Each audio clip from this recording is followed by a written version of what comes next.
So the absence of the culture, or the absence of a culture of accountability from British institutions and agencies, is not an isolated thing. It is exposed, exhibited in the very heart of the court system. Now that is a court, this one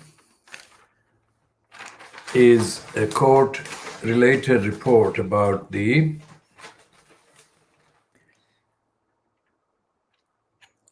UK's alleged complicity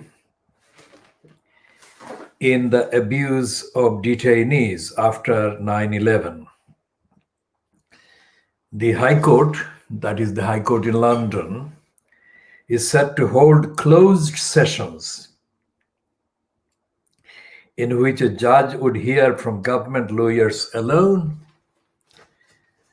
I mean, justice not being seen to be done. It's injustice being allowed to remain hidden as it is being perpetrated by the government lawyers. So whoever had ordered the torture of detainees after 9/11 is being allowed to go unaccountable and go without having to account for their behavior, torturing detainees after 9/11. So is that the only bad news about the prospect of accountability coming to society in Britain? No, because the person who is actually leading the campaign in that little kind of item is not even a member of the Labour Party, not even a member of the so-called Lib Dems, not even a member of the Green Party. It's a Conservative MP. So if it is the Conservative MP, not only Conservative, but a Brexiteer, David Davis, who has to carry the flag for accountability, what help is there for the majority, the overwhelming majority of the victims of torture, injustice, by and through and in this country? Is David Davis is mounting the claim. He is urging the court that given his history of handling sensitive material as a minister, he should have access to secret evidence on which the government will rely. So even a Brexiteer, former cabinet minister, and still a Conservative MP is not being trusted by the secret court. Transparency, what transparency? What a joke. Against that, transparency comes across as a joke idea. And the human rights comes across as a joke idea. And that is the dire state of the absence of the Labour Party from anything. As I said, I mean, the intervention by Ed Miliband was nothing to do with the intervention coming from the Labour Party leadership. It was the intervention that was from Ed Miliband. Make that point. In that context, his personal return to the forefront, if you like, given the fact that he was the leader of the Labour Party for 5 years, and he was discredited in publicity, various wrongly kind of issued publicity. I never thought that Miliband, either Miliband, his brother, older brother David, whom he kind of, if you like, cheated in becoming the candidate of the so-called left of the Labour Party after the defeat by Gordon Brown, defeat committed by Gordon Brown, I say. David and Ed Miliband, none of them is a kind of real Democrat. But compared to the conservatives, Miliband is a Democrat. It's a subtle difference, but that is the difference. And here, this issue of 9/11 and the torture. Remember the case of Belhaj that was published, the report or the ruling of the Supreme Court, UK Supreme Court, which sounds a kind of contradictory kind of statement. Supreme Court, UK Supreme Court, it's a written invention. It's a very recent invention. It used to be part of a kind of bureaucracy in the so-called House of Peers. So for centuries it was, House of Peers, House of Lords, they called it. And the Supreme Court is an idea that is very much associated with the USA. And the Supreme Court ruled in this UK on 17th of January 2017 in the Belhaj case. And the Belhaj case involved the torture of a Libyan man, or at least that was the front person, tortured by the Americans with the complicity and the collusion of the British. And the complicity and the collusion was done while Jack Straw was the foreign secretary.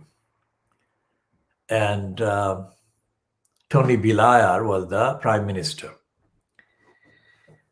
So that was the torture incident. And this is another torture incident being referred to, but these two also happened during the period of the Labour administration in the UK, 9/11. And it is amazing that there is no Labour Party campaigner, MP, doing this challenging against this secret hearing.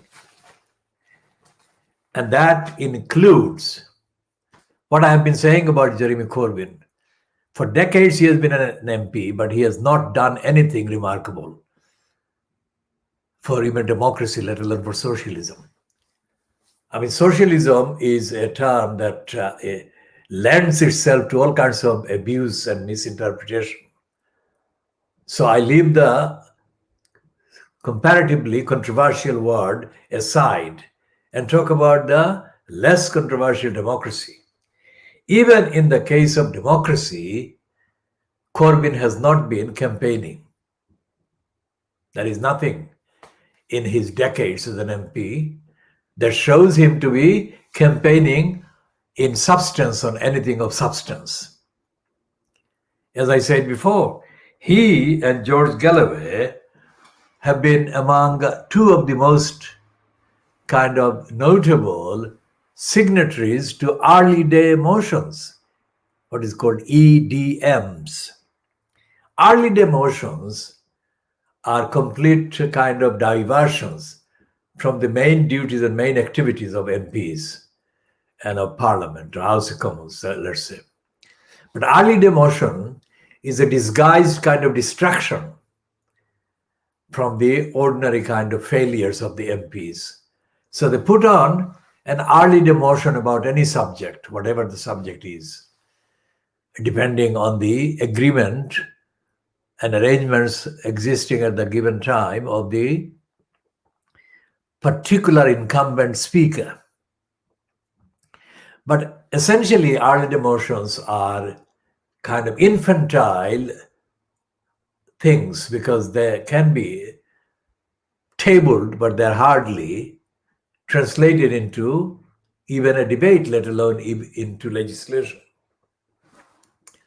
If that happened, and debate and legislation through an early day motion, that would be rare. That would be among the most rare of the kind of proceedings. Essentially, early demotions are infantile, childish kind of things in the context of the whole burden of parliamentary kind of business and parliamentary weight and implication. So Jeremy Corbyn and George Galloway signed a number of early demotions together. None of those, not a single one of those, resulted in any significant exposition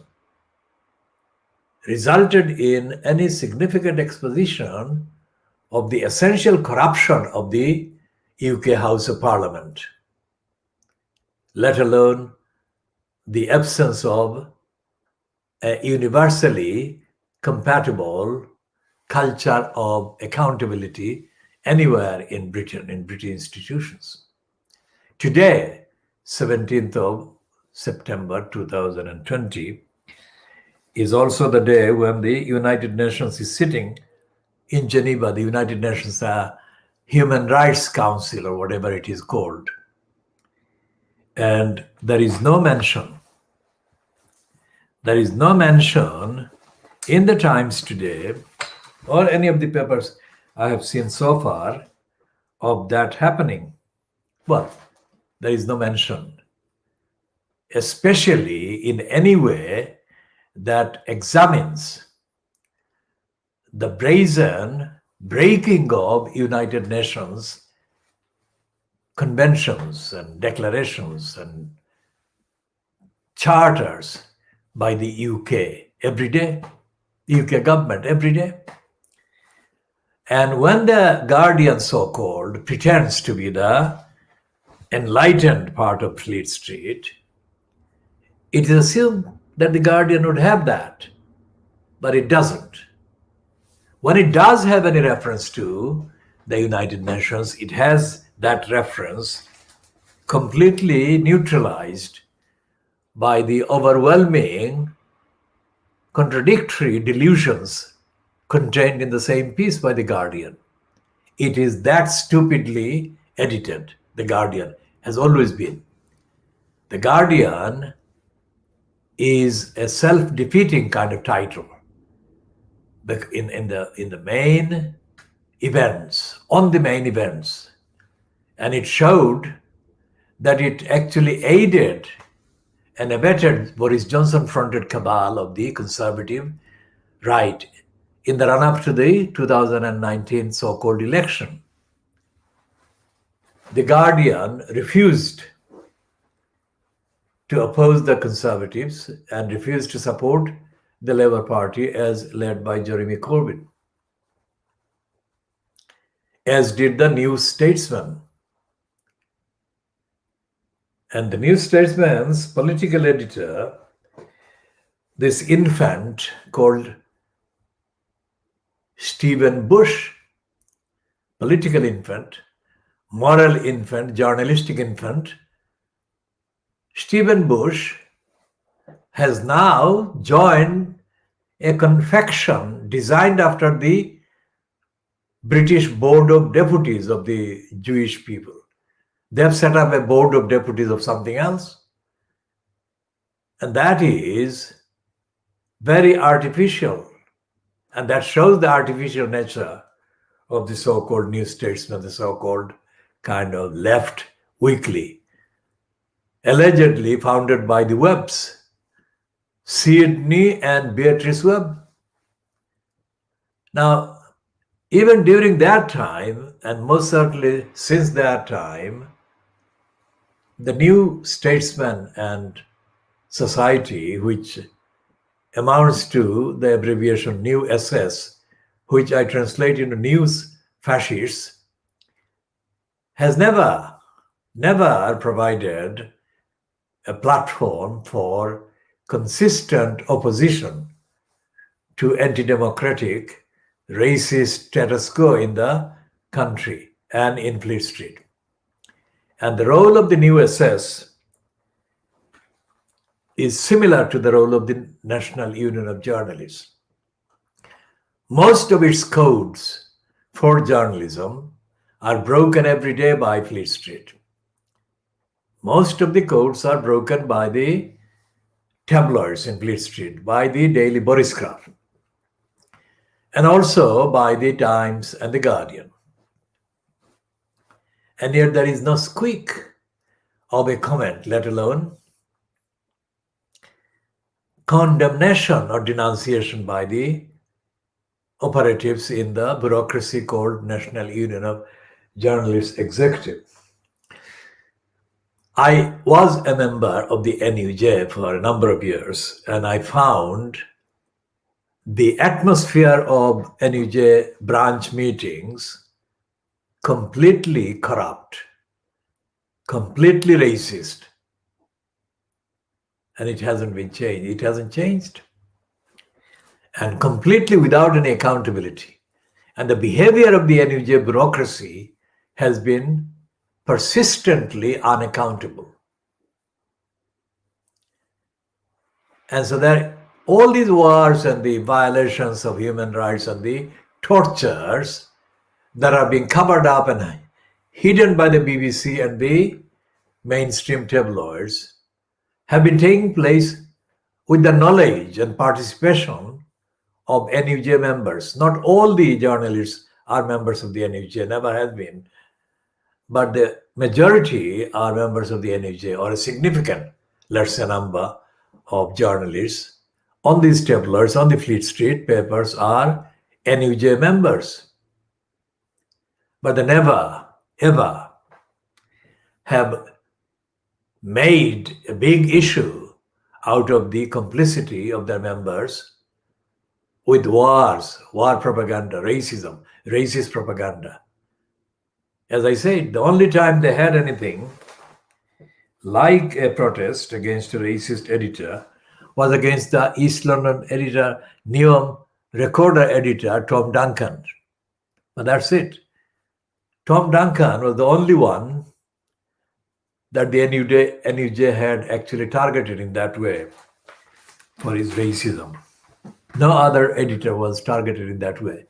In fact, the NUJ has dropped any concern against racist editors, racist editorial policies. That is what has been happening. And so therefore, when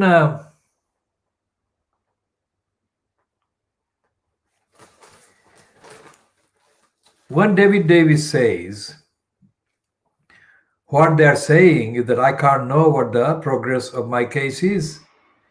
And yet I am probably privy to more secrets in my career than most people. In his previous roles, including Brexit Secretary and Foreign Office Minister, Mr. Davis received access to sensitive intelligence and questioned why he should be excluded now.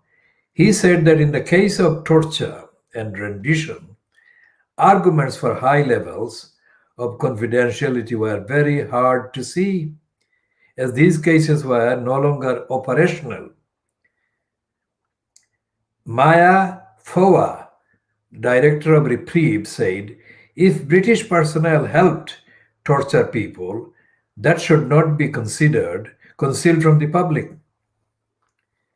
behind the doors of a secret court. We want the government to keep the promise it made torture survivors 10 years ago and air evidence of past wrongdoings in fully independent inquiry. Now, this piece by the Times may have intentionally left any reference to the international treaty obligations owed by the UK.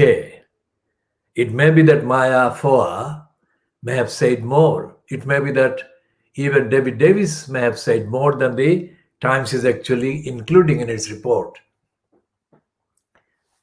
Whether or not that is the case, I am saying that this report altogether is completely dishonest, because it is not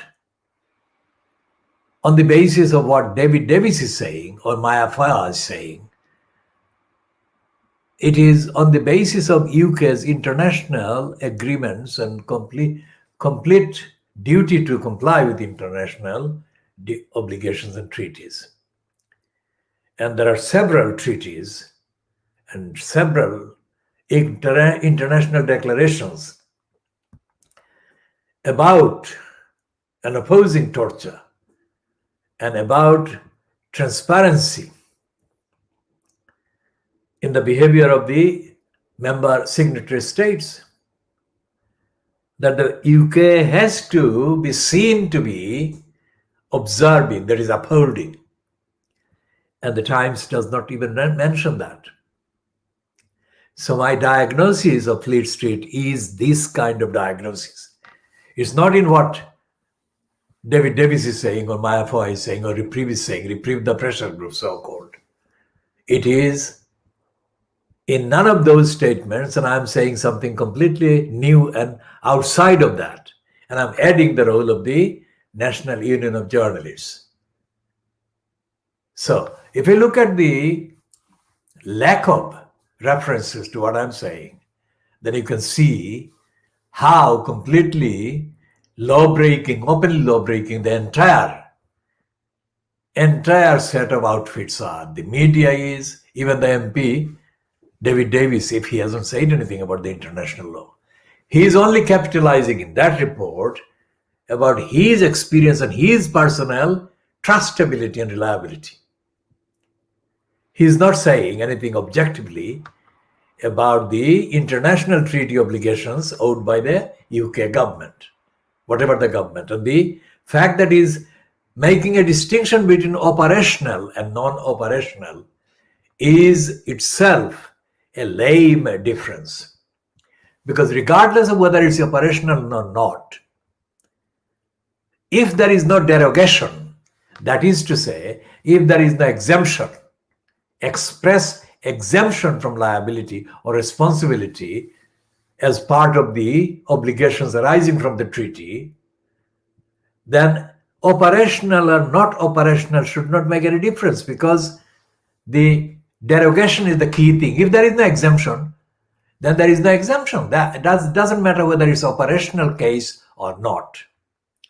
So the UK as a government, as a signatory state, should be obliged to disclose to David Davis or whoever is campaigning for disclosure or access the secret. Because that is the whole point of any charter, any agreement, that torture should not be covered up, which is what this secrecy is doing. The torture and rendition should not be covered up, hidden, concealed, and thereby justified. I hope that point has been made in this particular commentary that I have made just now. And then, just to kind of recap, in all of this, there is the presence of the Labour Party. Not just the current leadership of Keir Starmer, self-isolated leadership at this moment, but leadership nonetheless. Regardless of whether it's the leadership or the backbenchers, there is nobody from the Labour Party in the House of Commons or as MP who is remotely mentionable as echoing the same kind of demands being advocated by the Conservative member of Parliament, David Davis. So not only is a Conservative MP, a Brexiteer, that well ahead in terms of demanding transparency, well ahead of the Labour Party, but he is the only one in that respect, it appears. And that is a very bad commentary on the entirety of the Labour Party. Left, middle, centre, doesn't matter, all of them. And the Labour Party is exposed as discredited in this particular matter. And I think I have made that point very clearly. Exclusive, world exclusive diagnosis of the media. And as I said, this diagnosis goes right into the center, the heart, and the origins of the sickness of the corrupt party politics in this country and the party institutions. Now, it is all about, the Times is running pages and pages on lockdown and lack of test facilities.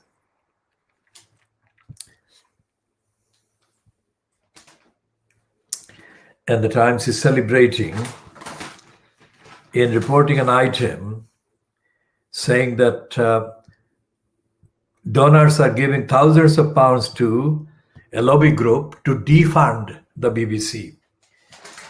That says it all. It's Rupert Murdoch who wants to scrap the BBC.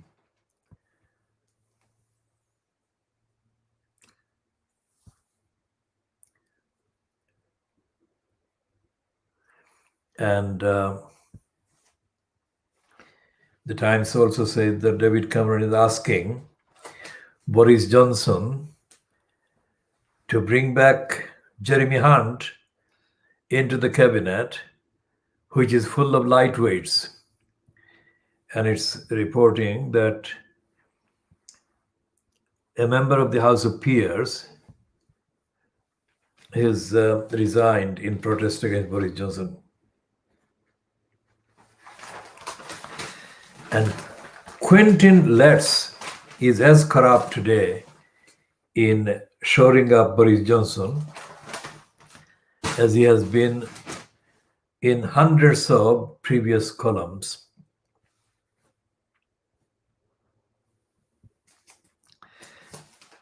And the Times is saying that postgraduate degrees are not the path to a bigger salary.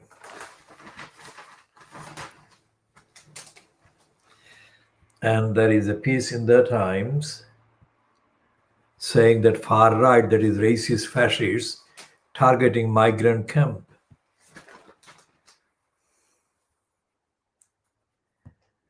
Now, there is nothing in that piece that says that the racists are being prosecuted or will be prosecuted.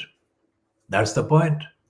If there are racists attacking migrants and migrant camps, then the real substance in any story about that has to be whether these groups, these criminals are being prosecuted, and there is nothing.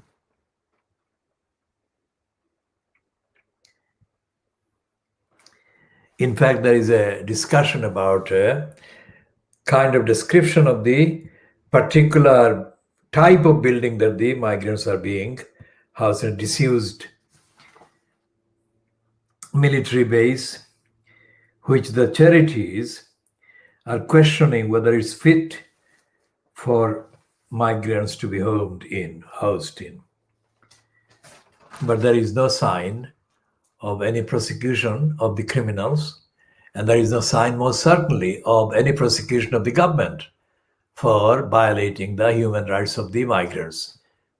And even if there were any prosecutions, it is impossible to see who will bring the prosecutions, because the Crown Prosecution Service, the CPS, and the DPP, the Director of Public Prosecution, whoever is incumbent, are themselves guilty of racial and racist discrimination and prejudice against people who are migrants or people of migrant kind of antecedent and background.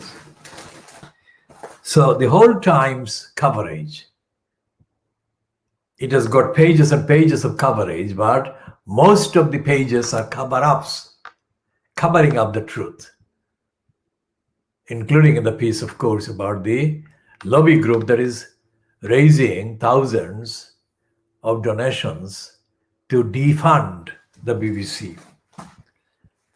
It's the idea of the BBC, idea of a public service broadcaster that Rupert Murdoch opposes, and these particular outfits that he's controlling, the Times and the Sun and so on, are opposed to, because they are against democracy, they are for racism, and they are for perpetual corruption and the ability to cheat the ordinary people, rob them, fleece them, and dominate them and deny them and deprive them.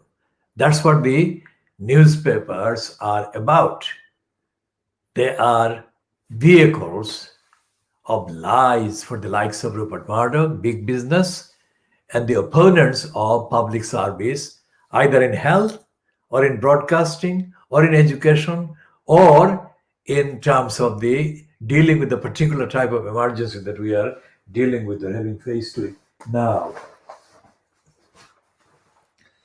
And the similarity between the agenda being kind of followed by the Times, controlled by Rupert Murdoch, Times, the paper of record, newspaper of record, that's the kind of reputation. But it's no longer the newspaper of record, it's the newspaper of concealment of the record, newspaper of denial of the record, newspaper of the denial of the truth. So that newspaper and the Boris graph is following the same agenda on most things.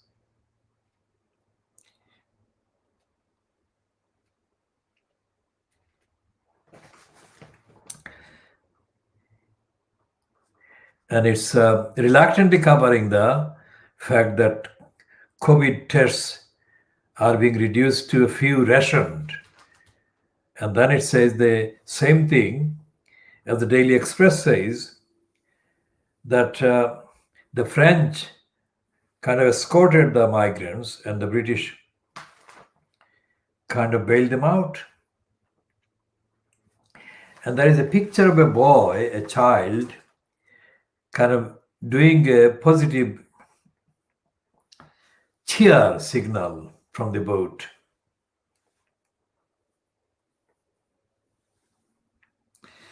And the reporter,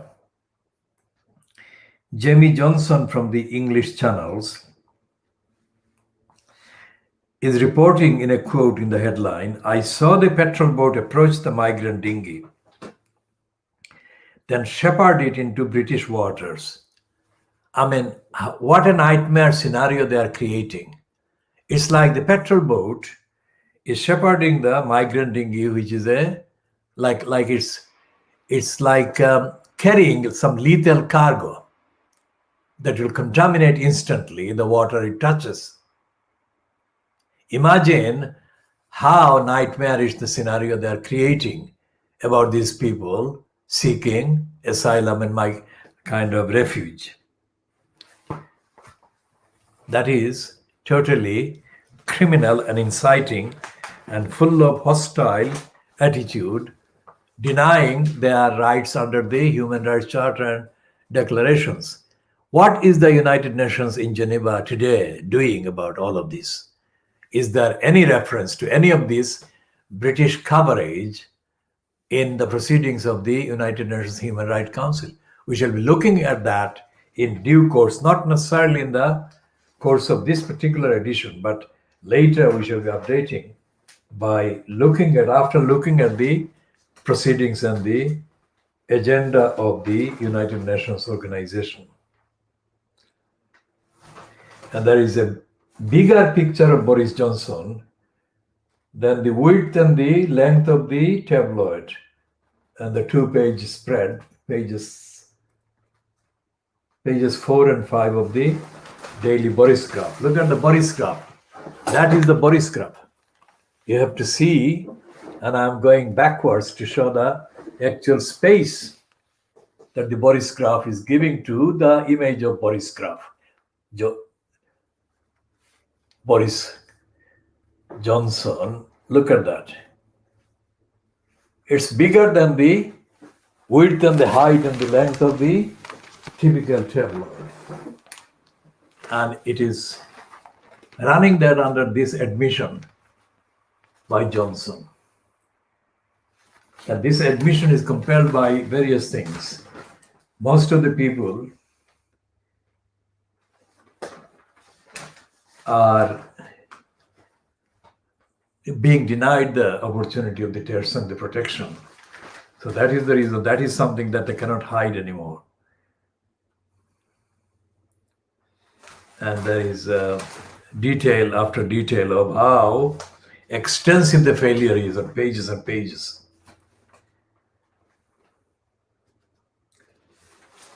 There is a piece about teen reoffenders confined to house arrest. There is a plan there.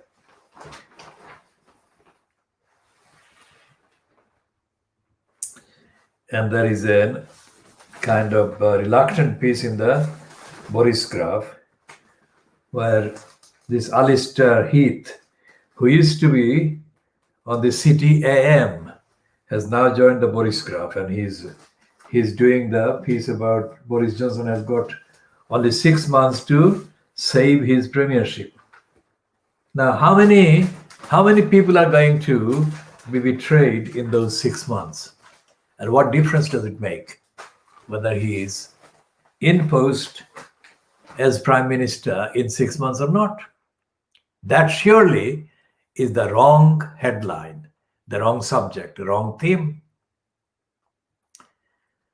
The focus should be how many people are being betrayed and let down by the Boris-fronted government or this government or any government in place.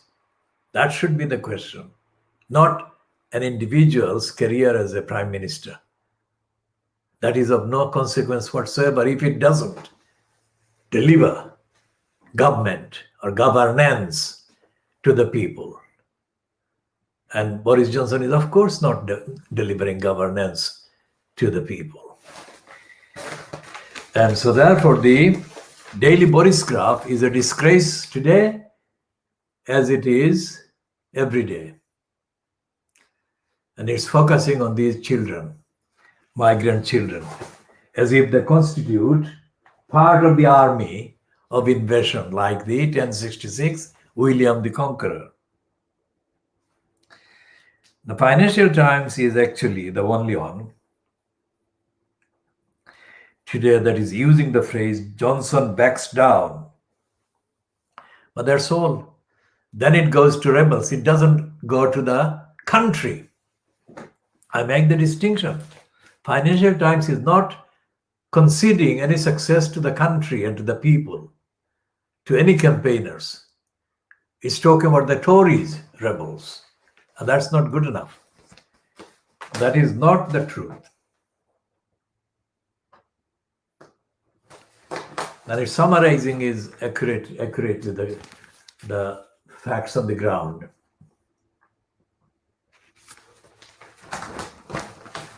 But the Financial Times editorially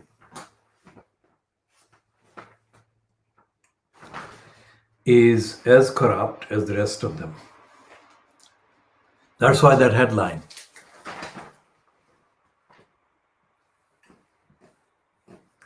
And the editorial headline here in the Financial Times on page 22 is also accurate. The detail is not accurate, but the headline, EU climate target is ambitious but feasible. And it should go further than that. It should say that the EU has got all kinds of faults, and I could spend about 3 days non-stop talking about the faults. But the point is that the EU, like Churchill's democracy, is better than the alternative. And the alternative is abysmal kind of cliff that Johnson and other liars are dragging this country to.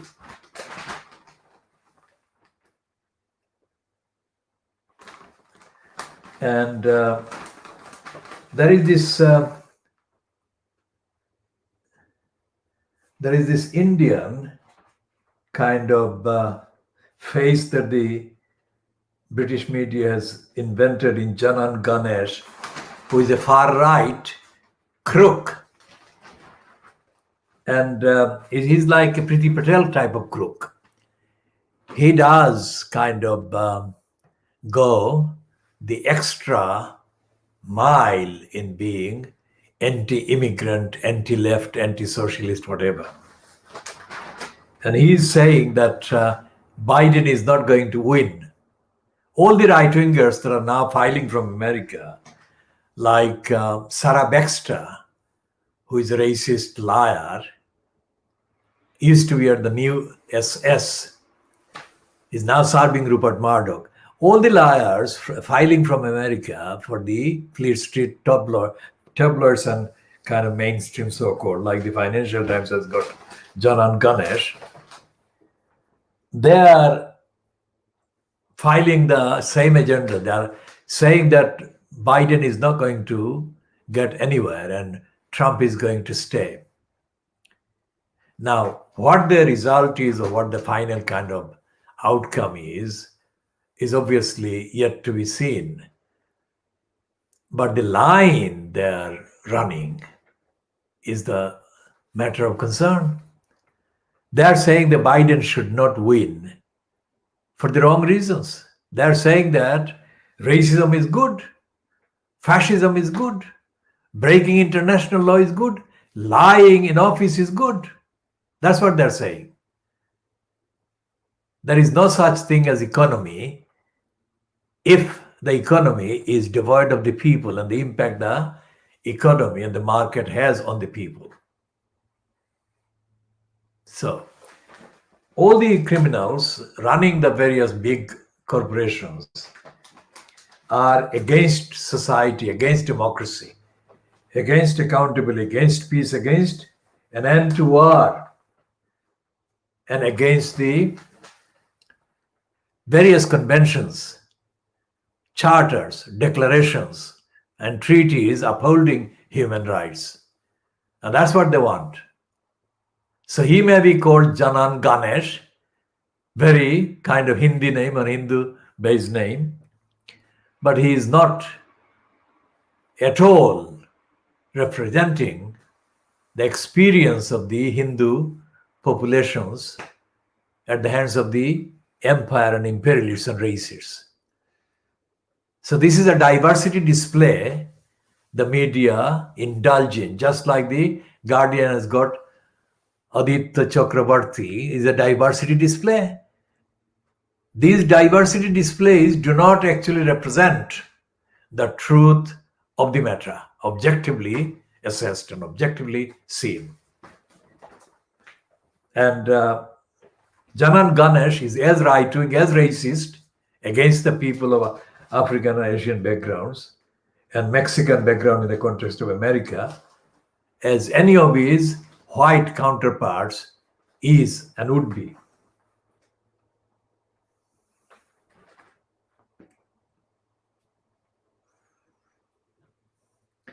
And the Financial Times has got lazy pieces about various speculation into the COVID kind of cure and the various negotiations over the TikTok future.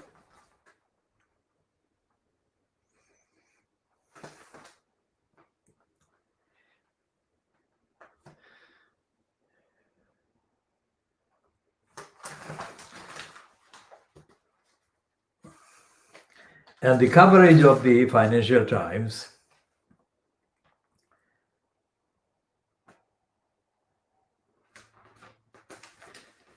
is, of course,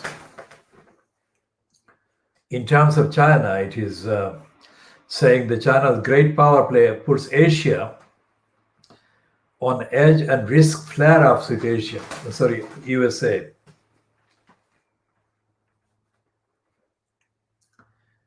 Now, in all of these items in the Financial Times, as I was saying,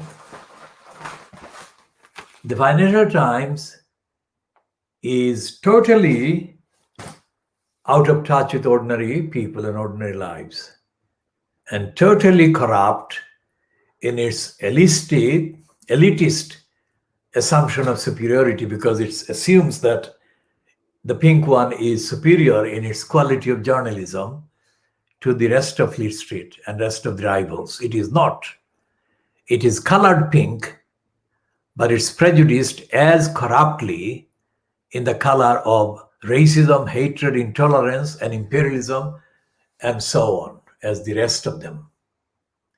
So this diagnosis of Fleet Street is ending. This part of the diagnosis is ending, but we shall continue, not very soon afterwards, but we shall be continuing in the next hour with the next part, which will be talking about the values and the protests against the abuses of power by local council elected executive mayor in Tower Hamlets, John Biggs.